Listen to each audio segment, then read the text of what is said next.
After a football-filled last episode, we're continuing that theme here today. We've got our arch-rival Spurs standing in our way of our first taste of silverware, and we've got a big decision to make over the future of one of our highest-rated players. Now, normally, I would kick off with my usual press conference discussing some of your comments, but I'm actually pre-recording this episode early as I'm away, so once again, we're going to get stuck straight into some football. And my word, what a game to start off with after scraping through the last round of the Carabao Cup against Everton on penalties. We're now going to be kicking off at the London Stadium against our arch-rival Spurs as we look to cement our place in the quarter-finals. And with the midweek games coming thick and fast, it means I have had to be a little bit creative with my starting 11 to fit in some fatigued players. That means Areola does keep his place, as does Van Ewig on the right and Diamande in the centre, but Alvarez comes in at the back, Tierney keeps his place on the left, Dewsbury Hall comes in the centre to partner Souček in midfield, Somerville will start on the right, James Ward-Prowse in behind the striker and Kudos on the left, with Gyökeres leading the line up front. So as you can see, a much rotated team. I've just got to hope that that doesn't upset the balance here of this team, and hopefully against what is going to be an incredibly difficult tie that we can keep our heads and make sure that we progress to the next round, as Van Ewig is absolutely hacked down there by Heung-min Son, the referee immediately brandishing a card, an early one in the 3rd minute. Let's check the replay out. My word, that was an absolutely horrendous challenge. Ange Postecoglou throws his hands in the air, but he can have no complaints whatsoever. It's Alvarez at the back, over to Kieran Tierney on the left-hand side, who took that one down nicely, and he's going to try and play it into the path of Dewsbury Hall, who's taken it even better. He drives into the box, looks for the cut back into James Ward-Prowse. Sorry, Gyökeres. In the end, it just gets bundled over, and Kudos tried to win it back, and in the end gives away a free kick for his troubles. Well, we played Spurs in the last episode, and defensively they were resolute, and it looks like they've started off in exactly the same fashion in today. But just as I go and say that, they go and give it away in a really tricky position. Kudos now floats a lovely ball over to Dewsbury Hall on the left-hand side. He cuts it back into the path of James Ward-Prowse. Pedro Porro almost gets the ball back, and I just try and just dink it past Vicario, but the Italian out like a shot. And once again, Spurs managed to breathe a sigh of relief at the back. It's Madison now, the creative hub, to try and lift it over to Heung-min Son, the man who's on a yellow card early doors here. He's going to try and see if he can go past Van Ewig,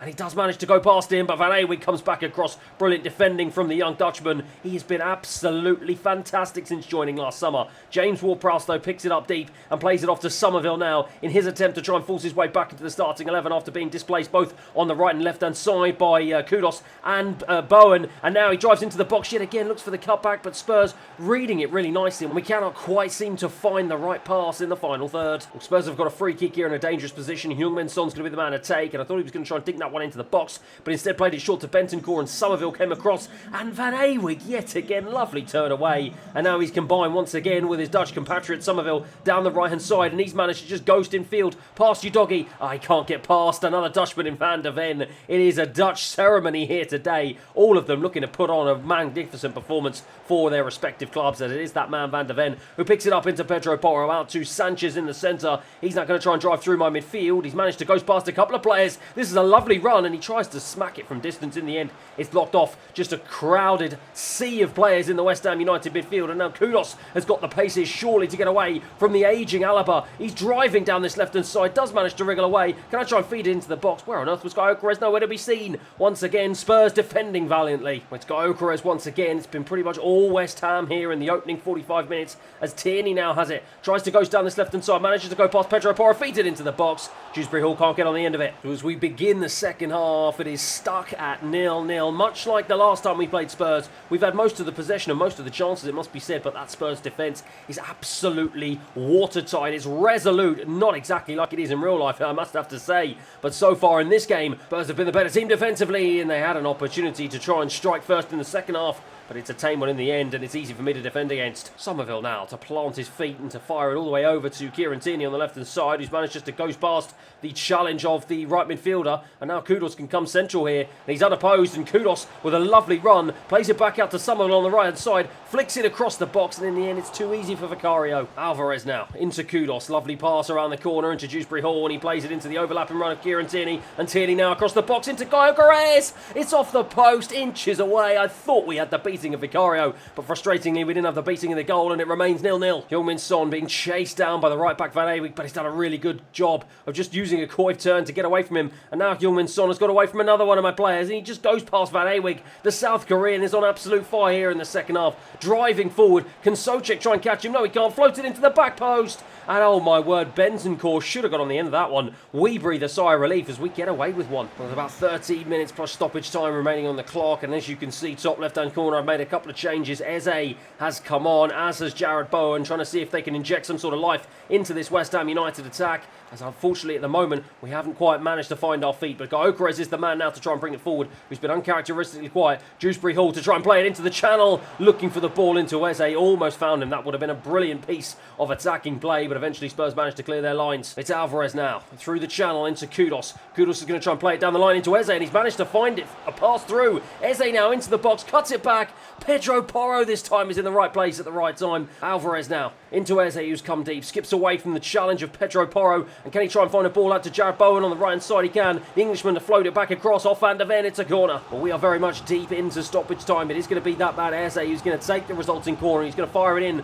looking for the big man of Souček. It's headed away by Bentancur, only out as far as Van Ewig. Gets on the loose ball, but the referee has other ideas, blows his whistle. And as you can see from the despondent look of my players, once again, it only means one thing. We are heading to penalties in back-to-back ties here in the Carabao Cup. It's going to be Eze who's going to be the first man to step up here for West Ham United. I'm going to go to the left, sends the goalkeeper the wrong way, and West Ham United take the lead in the penalty shootout. Experience that steps up for Spurs, and experience sends me the wrong way. Spurs level it up here. It's 1-1. Now it's going to be Jarrod Bowen. I'm going to go to the top left-hand corner, but Vicario reads it perfectly, and the flying Italian keeps us at bay, and Heung-min Son lashes it into a top left-hand corner, just as I'd hoped to do, and Spurs, frustratingly for me, take a 2-1 lead. Souček to try and plant it down the middle. He does just that, but Spurs, if they can score here with Madison, will once again take the advantage. Madison sends me the wrong way. 3 perfect penalties for Spurs so far. Now it's Gyökeres, the big Swede, to step up here.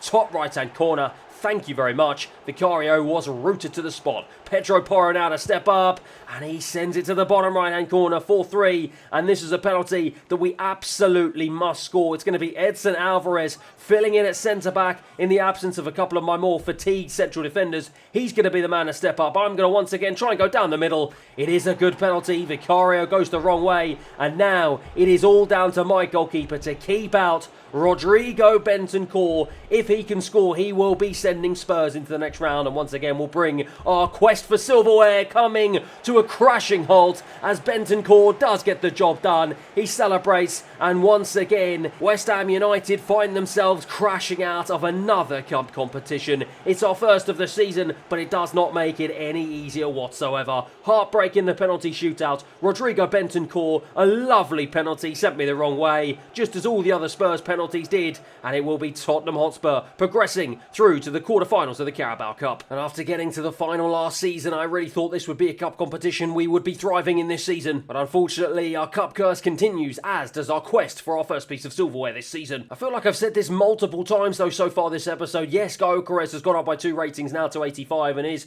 pretty much one of my best players at the club, but his performances so far in all competitions just are not reflecting that. Only 3 goals, 2 of those coming in 10 Premier League appearances. The big Swede so far is really struggling to find his shooting boots in front of goal. Now, it's certainly not through a lack of trying, as he is my number 1 striker and he is the man I'm turning to every single game to try and lead the line for me up front. And as far as I'm aware, with the team pressing high, with all of my players trying to make forward runs and trying to whip the ball into the box as often as they possibly can, plus with me giving the instruction for Gyökeres to make as many attacking runs as possible, there's absolutely no reason whatsoever why the big Swede should not be scoring more goals. So once again, I turn to you. Let me know down below what you think. Is it a problem with this formation? Do I need to potentially consider reverting back to my old 4-3-3 false 9 system? Do I maybe need to mix things up entirely and go for a completely new system to try and get the best out of my attacking players? Or is the 34-year-old, now 71 rated and soon to be retiring at the end of the season, Michail Antonio, not putting enough pressure on the big Swede for his starting spot? And do I need to try and look for someone else who I've already got on my shortlist to bring them in to provide that competition to take the big Swede out of his comfort zone? Yet again,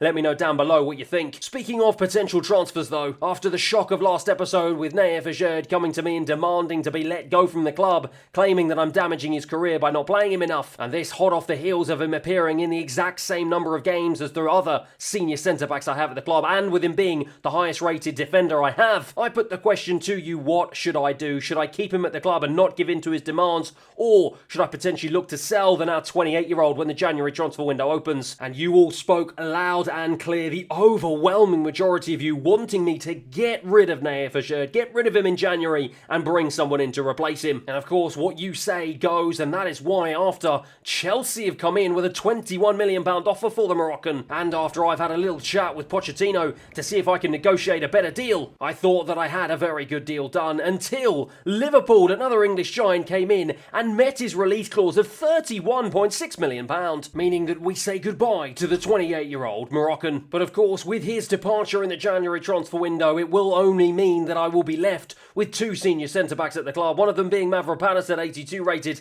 and the other one being the newly signed Diomande, who only joined in the summer. And still with £63 million left remaining in the budget, plus the additional 31.6 that I will get come January, it leaves me with a very big decision. Do I turn once again to this ever-growing list of centre-backs that you have provided me to try and see if I can bring in one of them to improve my overall squad? Or do I do something completely different that several of you have suggested? And that is to retrain this man Edson Alvarez into a centre-back position, which will then mean he will become the strongest centre-back at the club, and then look to bring in a centre midfielder, ideally someone more on the defensive side, to come in and play in the heart of my midfield. Once again, let me know down below what you think. Should I bring in a midfielder? Should I bring in a defender? Of course, whichever option you decide, that will be the one that I go with. For now though, it's time to get back to the football, and after a bit of a topsy-turvy start in our opening 4 games of our Europa League group campaign, you can see that we now find ourselves in second place, 1 point behind the league leaders, Lille. And of course, with us not only wanting to secure our spot in the knockout stages of the cup competition, but also wanting to make sure that we secure the best possible draw to seal our path through to the final, we are going to be playing our very next game against the French giants Lille, and it is going to be a must-win game. And of course, a must-win game means a return to my strongest starting 11, and that means Areola starts in goal, Van Awig at the back,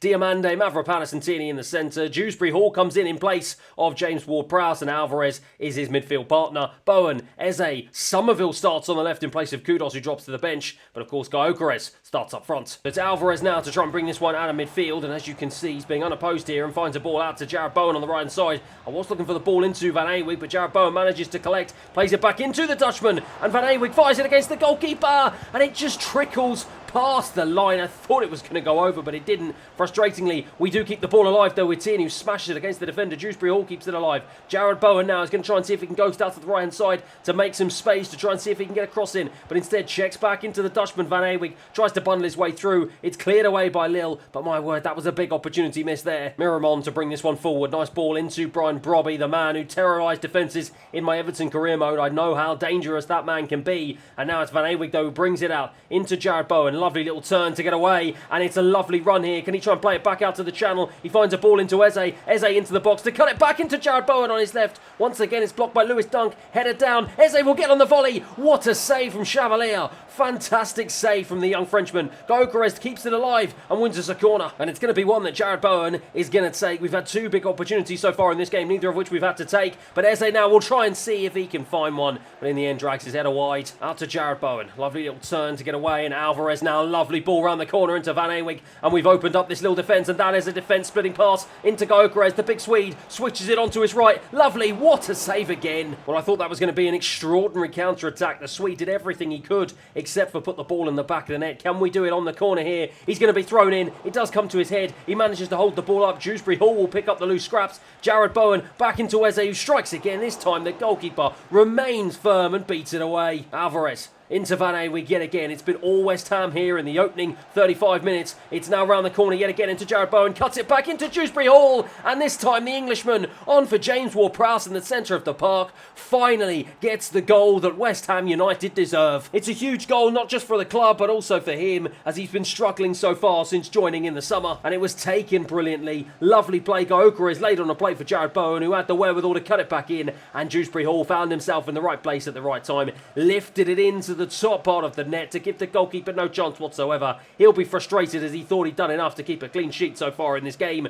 but that man won't care one bit. 1-0. It's Player now 4-0. A rare foray into my half here, trying to see if they can respond immediately after going 1-0 down, and they've managed just to bundle their way through, and in the end, bit of a tame shot from outside the area, and it was easy enough for Areola to save. Well, at the halfway point of this game, we have a 1-0 lead. We've been the better team. We've had so many chances, and finally we managed to take one. But we've got to make sure that we do a professional job here in the second. Into Van Ewijk. We're starting off this second half exactly as we started the first, as Mavropanos now plays it out to the left-hand side. Tierney over to Somerville. Really nicely done. The Dutchman into the box, cuts it back into Eze onto his right. Another huge save from the goalkeeper, keeping the French team in this game. It's Alvarez now in the centre of the park, brings it forward unopposed, finds Eze. Eze looks to try and play it into the channel, into Somerville, tried to put it onto his right, but Eze intercepts, tries to strike, it's blocked off. Lille, though, are living life on the edge here as Alvarez comes across with another big challenge in the centre of the park. That is the sort of guile and determination and defensive capabilities that we will lose in the heart of our midfield if we do shift him into the back line. But Dewsbury Hall, the goal scorer, full of confidence, tries to take it on again. And Chevalier, once again, is equal to it. That man has been brilliant so far. He's kept Lille in the game. Tries to play a ball forward into Alvarez, does manage to reach him. And Alvarez into Somerville, now into Dewsbury Hall. This is really nicely done here. Eze's going to try and feed it down into the channel on the left-hand side into Somerville, and he's done it once again. And the Dutchman now can try and fly into the box, unopposed. No one putting in a challenge into Dewsbury Hall, who drags it wide. It's Gyökeres yet again, feeds it into the path of the substitute Kudos, who strikes it against the goalkeeper. This man has been absolutely sensational. He has stopped this game from being an absolute rout for West Ham United. Emerson now down the left-hand side. Lovely ball. What a fabulous pass into Savio on as a substitute. Drives into the box, cuts it back to Gyökeres off the bar. My word, how many chances does one team need? Alvarado for Lille into Angel Gomez. Ismaili now down the left-hand side. We are deep into stoppage time. Surely this is not going to be the moment that Lille equalise, and it is not, because the referee blows for full time. Well, we absolutely battered the French club from pillar to post on their own turf. Somehow they've managed to escape with only a 1-0 loss. But either way, I do not care. It's a valuable 3 points that we have picked up here today after a fantastic performance for the entire 90 minutes. Full time here, it finishes West Ham United 1, Lille 0. And with just one game remaining, it secures our spot in the knockout rounds of the Europa League and puts us top of the group, 2 points clear. And with the board having high hopes in this competition that we are going to go all the way and win the lot, it's a big weight off my shoulders that the squad have managed to get through to the knockout stages. For now, though, it's time to turn our attention back to the Premier League, where we are on an absolute tear. We're 1 point above Liverpool. We sit in third place as we continue our fight for the Champions League spots this season. But with a Manchester United team also in the hunt, breathing down our necks in 6th place, this is going to be a huge clash at a very pivotal moment in the season. We head to Old Trafford for a game that, if we can win, we will put some serious daylight between ourselves and the English Giants, and we will put a real marker down as a team to be taken seriously in the fight for the Champions League spots this season. Let's see if we can get the job done. But with that midweek game, a little bit of fatigue has crept into the camp, so I have had to make a couple of changes. Areola keeps his place in goal, as does Van Ewijk at the back, as well as Diomande, but he will be partnered by Alvarez in his audition for a centre-back position. Kieran Tierney starts on the left. James Ward-Prowse starts in midfield alongside Souček. Jared Bowen on the right-hand side of midfield. Eze and Kudos will start behind Michail Antonio, who leads the line, with Gyökeres feeling it a little bit at the moment and also struggling for form, sits on the bench. So it is a big call, I know, to put the 71 rated Michail Antonio, hasn't really featured too much for me so far this season, in against the Manchester Giants, but it's a call that I'm hoping will try and kick-start the big Swede into some decent form, as Kudos now picks it up on the left-hand side, plays it into Kieran Tierney, who is very high at the moment, tries to play it across. I was looking for Antonio early doors here, but United intercepted well, and now Anthony brings it clear, and look at the space he's got to run into here in the absence of Kieran Tierney down the left-hand side, plays it into Højlund, lovely pass, Højlund tries to get away, into Bruno Fernandes, now the Portuguese strikes from distance, and that is an almighty strike inside the opening 8 minutes for Manchester United to take the lead from absolutely nothing. Well, from one end of the field to the other, United catches ball watching, just able to just drift into the edge of the box. Bruno Fernandes unmarked, and you cannot give the Portuguese that much time and space. He will make you pay, as he did. Wonderful finish. United lead 1-0. Alvarez fires it right the way over to Van Ewijk on the right-hand side, who takes it down really nicely. Tries to play it central, but there's no real option, so in the end loses the ball in a dangerous position, and Højlund now trying to go away from Diomande. Anthony now tries to play it over to the right-hand side into Dalot. United have certainly started the better of the two teams. Anthony comes across, does Alvarez, brilliant challenge in that centre-back position, and that is exactly the sort of challenge I was hoping he would make. And now James Ward-Prowse into Eze, who's just straight offside. Dalot will take the throw into Casemiro. It's been all United so far in the opening 20 minutes, and once again they find themselves inside my half here, and they find themselves wriggling away from several of my midfield challenges. Kobbie Mainoo gets it back from Luke Shaw and plays it out to the left-hand side into Pedro Gonçalves. Luke Shaw manages to wriggle away from the challenge of Van Awijk, and now Pedro Gonçalves can try and see if he can go past Souček. Oh, Alvarez got it all wrong in the end. It fell to Højlund, and the referee blew his whistle. And it looks like it's going to be a Manchester United free kick. And if I were them and their fans, I'd be absolutely furious, as they had a wonderful opportunity inside my 6-yard box. It's gone short though to Luke Shaw. United will take the free kick in the end, as there weren't really many complaints. Luke Shaw ends up losing it to Kudus, and Kudus ends up running into his box. Antony trying to challenge Diamande, Bruno Fernandes almost gives away a penalty. Højlund does in the end give away a penalty. We are all over the place, frantically trying to get the ball back. And is it Alvarez who gives it away? Let's see if we can check the replay out. It's him against Bruno Fernandes. It's a silly challenge, and in an unfamiliar position, the Mexican has gone and given away a penalty at a pivotal moment in this game, and it's going to be Bruno Fernandes who's going to step up here for Manchester United to try and double their lead here. Takes it and sends me the wrong way. A wonderful penalty from the Manchester United captain, and they've taken a 2-0 lead here at Old Trafford. Well, defensively, we were all over the place, totally lacking leadership at the back, and Bruno Fernandes yet again gets his second of the game, doubles United lead, and gives them a nice 2-goal cushion, 2-0. Tierney now on the left-hand side trying to wriggle away from a couple of challenges, and does manage to. He's hacked down in the process, but Kudus manages to go past Dalot. Into the box he goes, plays it back into Antonio on his left foot. Doesn't wrap his foot round it enough, and it's easy in the end for the Manchester United goalkeeper. Into Kobbie Mainoo. Manchester United eagerly trying to see if they can add a third to their tally here, but it's won back really well. And Jarrod Bowen now can try and see if he can release Antonio, and he's just straight offside. The ball should have been earlier. Bruno Fernandes round the corner into Casemiro. Really nicely done. United have picked up more space in my midfield in the absence of Alvarez in that position. Antony strikes it against the Mexican, and now Kudus can try and see if he can bring it clear into Eze. Doesn't really have too many options up ahead of him, and now he's going to try and just wait for the right pass. Does manage to find it into Tierney, but the referee has other ideas as he bows for half-time. Jarrod Bowen wins it high up the field into Souček. Souček into Eze, looking to try and see if we can start this second half better than we ended the first, but with passes like that from Eze, we're going to be going nowhere fast. And with things not going according to plan, I'm going to make a change of tactics. I'm bringing on the big guns. Savio and Gyökeres come on here, as Michail Antonio will go off. Not impressing in a rare start for the veteran. Diamande fires it all the way over to Tierney on the left-hand side. He's surely going to look for Savio. He does find Savio, and now the Brazilian, surely he's got the pace to get away from Maguire. Does. Checks back in for the big sweet Gyökeres, trying to see if he can fit it onto his right foot. In the end, he's just crowded out a little bit, but manages to keep hold of it. I'm going to try and spray this one out to Van Awijk on the right-hand side. We've somehow managed to keep the ball. He plays it across. It was a really good ball, but there was no one there to get on the end of it, and that is a big opportunity missed. Into Souček. Souček down the line into Savio. He hasn't stayed offside. Gyökeres has come deep to try and see if he can get himself involved in this game, and he fires a lovely pass all the way out to Kudus on the right hand side. Really nicely done, and Kudus is going to look to the back post here, looking for Savio. Well intercepted though by the Portuguese. Dalot down the left hand side into Savio, under a lot of pressure, and in the end loses it in a really dangerous position, but Emerson on as a substitute wins it back and plays it back into the path of James Ward-Prowse. James Ward-Prowse is going to look to just drift it over the top into Savio. Has he got the pace to get away there ahead of Martinez? No, he doesn't. Martinez does a really good job of defending in the end, and now Manchester United bring it clear. It's pretty much been the story of the game so far. Defensively, they've been better than us, and going forward, they've been better as well. And now Antony's going to try and see if he can put the final nail in the coffin here. But Alvarez comes across with a crunching challenge, but gives away a corner in the process. And it's one that Bruno Fernandes is going to take. About 2 minutes left on the clock here. Thrown into the box.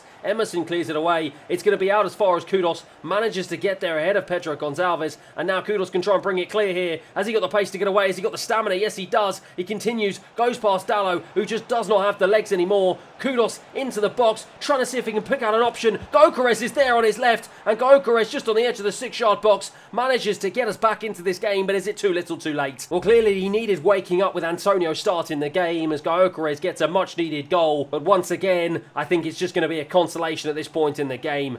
2-1, and it does in fact turn out to be the case, as Ten Hag shakes my hand in what has been a very disappointing performance from the West Ham United team. It was that man Bruno Fernandes who put us to the sword. 2 goals were enough to give United a 2-1 victory at full time, and I've got to be honest, I'm not quite sure how I felt moving Edson Alvarez into that centre-back position. He gave away a penalty at a pivotal moment in the game, and it did leave us very exposed in midfield without his presence there. However, of course, it will be up to you guys to define how you want this career mode to progress. So once again, let me know who you want to see in a West Ham United shirt at the start of the January transfer window. As for today though, after that loss against Manchester United dragging us down to 4th place with Liverpool leapfrogging us into 3rd, this squad has still got a lot of work to do if we want to go to the very next level, but that is going to be that for the end of today's episode. I hope you have enjoyed it as much as I have. Thank you everyone for watching, and I'll see you again next time.